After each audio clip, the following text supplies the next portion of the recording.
کیونکہ بادام کے پہلے شگوفوں کی خوشی میں ہم سب سہیلیاں رات بھر جاگیں گی اور گیت گائیں گی، اور میں تو سہ پہر سے تیاری کر رہی تھی ادھر آنے کی، لیکن دہان صاف کرنا تھا اور کپڑوں کا یہ جوڑا جو کل دھویا تھا آج سوکھانا تھا، اسے آگ پر سکھایا، اور اماں جنگل سے لکڑیاں چننے گئی تھی، وہ ابھی آئی نہ تھی، اور جب تک وہ نہ آتی میں مکئی کے بھٹے اور خشک خوبانیاں اور جردالو تمہارے لیے کیسے لا سکتی ہوں؟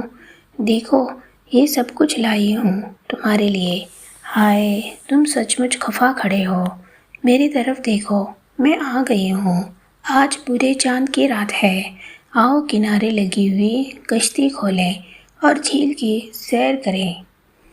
اس نے میری آنکھوں میں دیکھا اور میں نے اس کی محبت اور حیرت میں گم پتلیوں کو دیکھا جن میں اس وقت چاند چمک رہا تھا، اور یہ چاند مجھ سے کہہ رہا تھا جاؤ کشتی کھول کے جھیل کے پانی پر سیر کرو، آج بادام کے پیلے شگوفوں کا مسرت بھرا تہوار ہے، آج اس نے تمہارے لیے اپنی سہیلیوں، اپنے ابا، اپنی ننھی بہن اور اپنے بڑے بھائی سب کو فریب میں رکھا ہے، کیونکہ آج پورے چاند کی رات ہے اور بادام کے سفید خشک شگوفے برف کے گالوں کی طرح چاروں طرف پھیلے ہوئے ہیں۔ اس کی گردن میں تم نے موتیوں کی یہ ست لڑی دیکھی، یہ سرخ ست لڑی اس کے گلے میں ڈال دی اور اس سے کہا تو آج رات بھر جاگے گی، آج کشمیر کی بہار کی پہلی رات ہے، آج تیرے گلے میں کشمیر کے گیت یوں کھلیں گے جیسے چاندنی رات میں زعفران کے پھول کھلتے ہیں، یہ سرخ ست لڑی پہن لے۔ چاند نے یہ سب کچھ اس کی حیران پتلیوں سے جھانک کے دیکھا، پھر ایک کہیں کسی پیڑ پر ایک بلبل نغمہ سرا ہو اٹھی اور کشتیوں میں چراغ جھلملانے لگے، اور تنگوں سے پرے بستی میں گیتوں کی مدھم صدا بلند ہوئی، گیت اور بچوں کے قہقہے اور مردوں کی بھاری آوازیں اور ننھے بچوں کے رونے کی میٹھی صدائیں، اور چھتوں سے زندگی کا آہستہ آہستہ سلگتا ہوا دھواں، اور شام کے آنے کی مہک، مچھلی اور بھات اور کڑم کے ساگ کا نرم نمکین اور لطیف ذائقہ، اور پورے چاند کی رات کا بہار۔ آفریں جو بن، میرا غصہ دل گیا، میں نے اس کا ہاتھ اپنے ہاتھ میں لے لیا اور اس سے کہا آؤ چلیں جھیل پر۔ پل گزر گیا، پگڈنڈی گزر گئی، بادام کے درختوں کی قطار ختم ہو گئی، تلا گزر گیا، اب ہم جھیل کے کنارے کنارے چل رہے تھے، جھاڑیوں میں مینڈک بول رہے تھے، مینڈک اور جلنگر اور بھینڈے، ان کی بے ہنگم صداؤں کا شور بھی ایک نغمہ بن گیا تھا، ایک خوابناک سمفنی، اور سوئی ہوئی جھیل کے بیچ میں چاند کی کشتی کھڑی تھی، ساکن، چپ چاپ، محبت کے انتظار میں، ہزاروں سال سے اسی طرح کھڑی تھی، میری اور اس کی محبت کی منتظر، تمہارے اور تمہارے محبوب کی مسکراہٹ کی منتظر، انسان کے انسان کو چاہنے کی آرزو کی منتظر، یہ پورے چاند کی حسین پاکیزہ رات کسی کنواری کے بے چھوئے جسم کی طرح محبت کے مقدس لمس کی منتظر ہے۔ کشتی خوبانی کے ایک پیڑ سے بندھی تھی جو بالکل جھیل کے کنارے اگا تھا، یہاں پر زمین بہت نرم تھی اور چاندنی پتوں کی اوٹ سے چھنتی ہوئی آ رہی تھی، اور مینڈک ہولے ہولے گا رہے تھے، اور جھیل کا پانی بار بار کنارے کو چومتا جاتا تھا، اور اس کے چومنے کی صدا بار بار ہمارے کانوں میں آ رہی تھی۔ میں نے دونوں ہاتھ اس کے کمر میں ڈال دیے اور اسے زور سے اپنے سینے سے لگا لیا، جھیل کا پانی بار بار کنارے کو چوم رہا تھا، پہلے میں نے اس کی آنکھیں چومی اور جھیل کی سطح پر لاکھوں کنول کھل گئے، پھر میں نے اس کے رخسار چومے اور نرم ہواؤں کے لطیف جھونکے ایک بلند ہو کے سدھا گیت گانے لگے، پھر میں نے اس کے ہونٹ چومے اور لاکھوں مندروں، مسجدوں اور کلیساؤں میں دعاؤں کا شور بلند ہوا، اور زمین کے پھول اور آسمان کے تارے اور ہواؤں میں اڑنے والے بادل سب مل کر ناچنے لگے۔ پھر میں نے اس کی ٹوٹی کو چوما اور پھر اس کی گردن کے بیچ وخم کو، اور کنول کھلتے کھلتے سمٹے گئے کلیوں کی طرح، اور گیت بلند ہو ہو کے مدھم ہوتے گئے، اور ناچ دھیما پڑتا پڑتا رک گیا۔ اب وہی مینڈک کی آواز تھی، وہی جھیل کے نرم نرم بو سے، اور کوئی چھاتی سے لگا سسکیاں لے رہا تھا۔ میں نے آہستہ سے کشتی کھولی، وہ کشتی میں بیٹھ گئی۔ میں نے چوبو اپنے ہاتھ میں لے لیا اور کشتی کو کھے کر جھیل کے مرکز میں لے گیا۔ یہاں کشتی آپ ہی آپ کھڑی ہو گئی، نہ ادھر بہتی تھی نہ ادھر۔ میں نے چوبو اٹھا کر کشتی میں رکھ لیا۔ اس نے پوٹلی کھولی، اس میں سے جردالو نکال کر مجھے دیے، خود بھی کھانے لگی۔ جردالو خشک تھے اور کھٹے میٹھے۔ وہ بولی، یہ پچھلی بار کے ہیں۔ میں جردالو کھاتا رہا اور اس کی طرف دیکھتا رہا۔ وہ آہستہ سے بولی، پچھلی بہار میں تم نہ تھے، پچھلی بہار میں نہ تھا، اور جردالو کے پیڑ پھولوں سے بھر گئے تھے، اور ذرا سی شاخ ہلانے پر پھول ٹوٹ کر سطح زمین پر موتیوں کی طرح بکھر جاتے تھے۔ پچھلی بہار میں نہ تھا، اور جردالو کے پیڑ پھلوں سے لدے بندھے تھے، سبز سبز جردالو، سخت کھٹے جردالو جو نمک مرچ لگا کر کے کھائے جاتے تھے، اور زبان سی سی کرتی تھی اور ناک بہنے لگتی تھی، اور پھر بھی کھٹے جردالو کھائے جاتے تھے۔ پچھلی بہار میں نہ تھا، اور یہ سبز سبز جردالو پک کے پیلے اور سنہرے اور سرخ ہوتے گئے، اور ڈال ڈال میں مسرت کے سرخ شگوفے جھوم رہے تھے، اور مسرت بھری آنکھیں، چمکتی ہوئی معصوم آنکھیں انہیں چومتا ہوا دیکھ کر رقص سا کرنے لگتی۔ پچھلی بہار میں نہ تھا، اور سرخ سرخ جردالو خوبصورت ہاتھوں نے اکٹھے کر لیے، خوبصورت لبوں نے ان کا تازہ رس چوسا، اور انہیں اپنے گھر کی چھت پر لے جا کر سوکھنے کے لیے رکھ دیا کہ جب یہ جردالو سوکھ جائیں گے، جب ایک بہار گزر جائے گی اور دوسری بہار آنے کو ہوگی تو میں آؤں گا اور ان کی لذت سے لطف اندوز ہو سکوں گا۔ جردالو کھا کے ہم نے خشک خوبانیاں کھائیں۔ خوبانی پہلے تو بہت میٹھی معلوم نہ ہوتی، مگر جب دہن کے لعاب میں گھل جاتی تو شہد و شکر کا مزہ دینے لگتی۔ نرم نرم، بہت میٹھی ہیں یہ، میں نے کہا۔ میں نے ایک گٹلے کو دانتوں سے توڑا اور خوبانی کا بیج نکال کے مجھے دیا، کھاؤ۔ بیج بادام کی طرح میٹھا تھا، ایسی خوبانیاں میں نے کبھی نہیں کھائیں۔ اس نے کہا، یہ ہمارے آنگن کا پیڑ ہے، ہمارے ہاں خوبانی کا ایک ہی پیڑ ہے، مگر اتنی بڑی اور سرخ اور میٹھی خوبانیاں ہوتی ہیں اس کی کہ میں کیا کہوں۔ جب خوبانیاں پک جاتی ہیں تو میری ساری سہیلیاں اکٹھی ہو جاتی ہیں اور خوبانیاں کھلانے کو کہتی ہیں پچھلی بہار میں۔ اور میں نے سوچا، پچھلی بہار میں نہ تھا، مگر خوبانی کا پیڑ آنگن میں اسی طرح کھڑا تھا۔ پچھلی بہار میں وہ نازک نازک پتوں سے بھر گیا تھا، پھر ان میں کچی خوبانیوں کے سبز اور نوکیلے پھل لگے تھے۔ ابھی ان خوبانیوں میں گٹلی پیدا نہ ہوئی تھی، اور یہ کچے کھٹے پھل دوپہر کے کھانے کے ساتھ چٹنی کا کام دیتے تھے۔ پچھلی بہار میں نہ تھا، اور پھر ان خوبانیوں میں گٹلیاں پیدا ہو گئی تھیں، اور خوبانیوں کا رنگ ہلکا سنہرا ہونے لگا تھا، اور گٹلیوں کے اندر نرم نرم بیج اپنے ذائقے میں سبز باداموں کو بھی مات کرتے تھے۔ پچھلی بہار میں نہ تھا، اور یہ سرخ سرخ خوبانیاں جو اپنی رنگت میں کشمیری دوشیزاؤں کی طرح شبیہ تھیں، اور ایسی ہی رسدار سبز سبز پتوں کی جھومروں سے جھانکتی نظر آتی تھیں۔ پھر الہڑ لڑکیاں آنگن میں ناچنے لگیں اور چھوٹا بھائی درخت کے اوپر چڑھ گیا اور خوبانیاں توڑ توڑ کر اپنی بہن کی سہیلیوں کے لیے پھینکتا گیا۔ کتنی میٹھی تھی وہ پچھلی بہار کی رس بھری خوبانیاں جب میں نہ تھا۔ خوبانیاں کھا کے اس نے مکئی کا بھٹا نکالا۔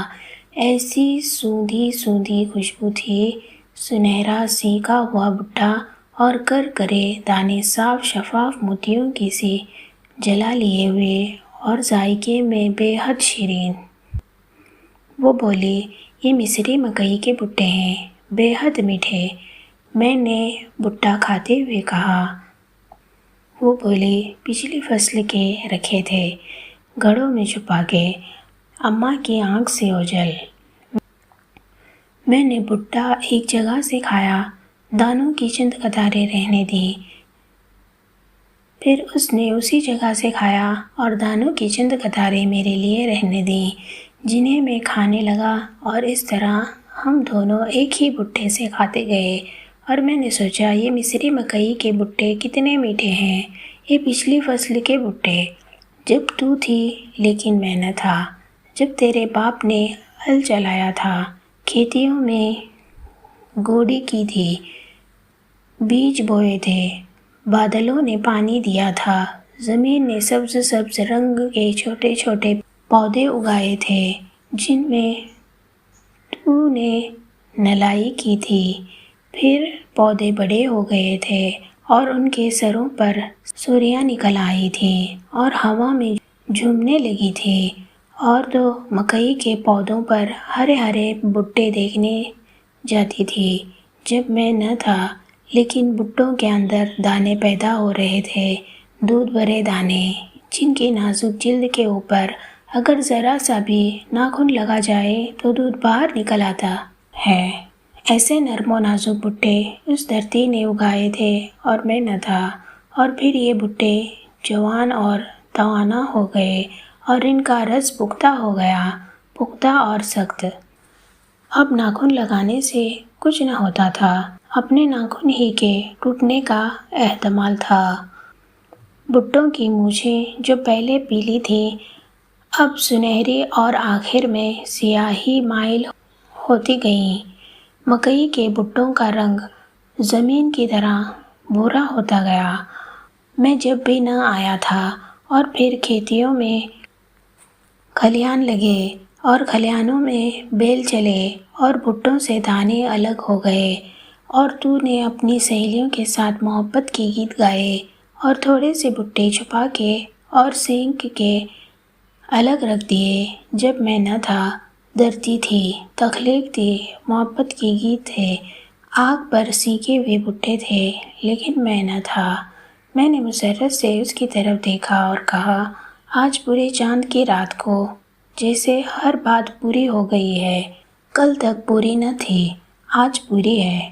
اس نے بھٹا میرے منہ سے لگا دیا، اس کے ہونٹوں کا گرم گرم لمس ابھی تک اس بھٹے پر تھا۔ میں نے کہا، میں تمہیں چوم لوں؟ وہ بولی، کشتی ڈوب جائے گی تو پھر کیا کریں؟ میں نے پوچھا۔ وہ بولی، ڈوب جانے دو، وہ پورے چاند کی رات مجھے اب تک نہیں بھولتی۔ میری عمر 70 برس کے قریب ہے، لیکن وہ پورے چاند کی رات میرے ذہن میں اس طرح چمک رہی ہے جیسے ابھی وہ کل آئی تھی۔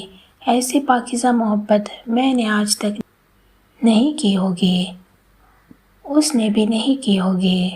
وہ جادو ہی کچھ اور تھا جس نے پورے چاند کی رات کو ہم دونوں کو ایک دوسرے سے یوں ملا دیا کہ وہ پھر گھر نہیں گئی، اسی رات میرے ساتھ بھاگ آئی، اور ہم 5-6 دن محبت میں کھوئے ہوئے بچوں کی طرح ادھر ادھر جنگلوں کے کنارے، ندی نالوں پر اخروٹوں کے سائے تلے گھومتے رہے، دنیا و ما فیہا سے بے خبر۔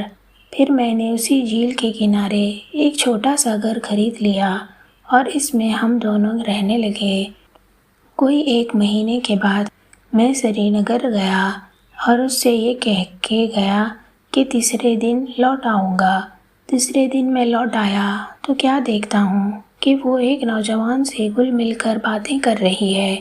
وہ دونوں ایک ہی رکابے میں کھانا کھا رہے تھے، ایک دوسرے کے منہ میں لقمے ڈالتے جاتے ہیں اور ہنستے جاتے ہیں۔ میں نے انہیں دیکھ لیا لیکن انہوں نے مجھے نہیں دیکھا۔ وہ اپنی مسرت میں اس قدر محو تھے کہ انہوں نے مجھے نہیں دیکھا، اور میں نے سوچا کہ پچھلے بہار یا اس سے بھی پچھلے بہار کا محبوب ہے جب میں نہ تھا، اور پھر شاید اور آگے بھی کتنی ہی ایسے بہاریں آئیں گی، کتنی ہی پورے چاند کی راتیں جب محبت ایک فاحشہ عورت کی طرح بے قابو ہو جائے گی اور عریاں ہو کے رقص کرنے لگے گی۔ آج تیرے گھر میں خزاں آ گئی ہے جیسے ہر بہار کے بعد آتی ہے، اب تیرا یہاں کیا کام؟ اس لیے میں یہ سوچ کر ان سے ملے بغیر ہی واپس چلا گیا اور پھر اپنی پہلی بہار سے کبھی نہیں ملا۔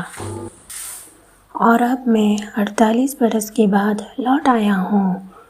میرے بیٹے میرے ساتھ ہیں، میری بیوی مر چکی ہے، لیکن میرے بیٹوں کی بیویاں اور ان کے بچے میرے ساتھ ہیں، اور ہم لوگ سیر کرتے کرتے سنبھل جھیل کے کنارے آ نکلے ہیں، اور اپریل کا مہینہ ہے اور سہ پہر سے شام ہو گئی ہے، اور میں دیر تک پل کے کنارے کھڑا بادام کے پیڑوں کی قطاریں دیکھتا جاتا ہوں، اور خنک ہوا میں سفید شگوفوں کے گچھے لہراتے جاتے ہیں، اور پگڈنڈی کی خاک پر سے کسی کے جانے پہچانے قدموں کی آواز سنائی نہیں دیتی۔ ایک حسین دوشیزہ لڑکی ہاتھوں میں ایک چھوٹی سی پوٹلی دبائے پل پر سے بھاگتی ہوئی گزر جاتی ہے، اور میرا دل دھک سے رہ جاتا ہے۔ دور پار تنگوں سے بھرے بستی میں کوئی بیوی اپنے خاوند کو آواز دے رہی ہے، وہ اسے کھانے پر بلا رہی ہے۔ کہیں سے ایک دروازہ بند ہونے کی صدا آتی ہے، اور ایک روتا ہوا بچہ ایک چپ ہو جاتا ہے۔ چھتوں سے دھواں نکل رہا ہے، اور پرندے شور مچاتے ہوئے ایک دم درختوں کی گھنی شاخوں میں اپنے پر پھڑپھڑاتے ہیں اور پھر ایک دم چپ ہو جاتے ہیں۔ ضرور کوئی ہانجی گا رہا ہے، اور اس کی آواز گونجتی گونجتی افق کے اس پار گم ہوتی جا رہی ہے۔ میں پل کو پار کر کے آگے بڑھتا ہوں۔ میرے بیٹے اور ان کی بیویاں اور بچے میرے پیچھے آ رہے ہیں۔ وہ الگ الگ ٹولیوں میں بٹے ہوئے ہیں۔ یہاں پر بادام کے پیڑوں کی قطار ختم ہو گئی، تلہ بھی ختم ہو گیا۔ جھیل کا کنارہ ہے، یہ خوبانی کا درخت ہے، لیکن کتنا بڑا ہو گیا ہے، مگر یہ کشتی ہے۔ مگر کیا یہ وہی کشتی ہے؟ سامنے وہ گھر ہے، میری پہلی بہار کا گھر، میری پورے چاند کی رات کی محبت۔ گھر میں روشنی ہے، بچوں کی صدائیں ہیں، کوئی بھاری آواز میں گانے لگاتا ہے، کوئی بڑھیا اسے چیخ کر چپ کرا دیتی ہے۔ میں سوچتا ہوں آدھی صدی ہو گئی، میں نے اس گھر کو نہیں دیکھا، دیکھ لینے میں کیا حرج ہے؟ آخر میں نے اسے خریدا تھا، دیکھا جائے تو میں ابھی تک اس کا مالک ہوں، دیکھ لینے میں حرج ہی کیا ہے؟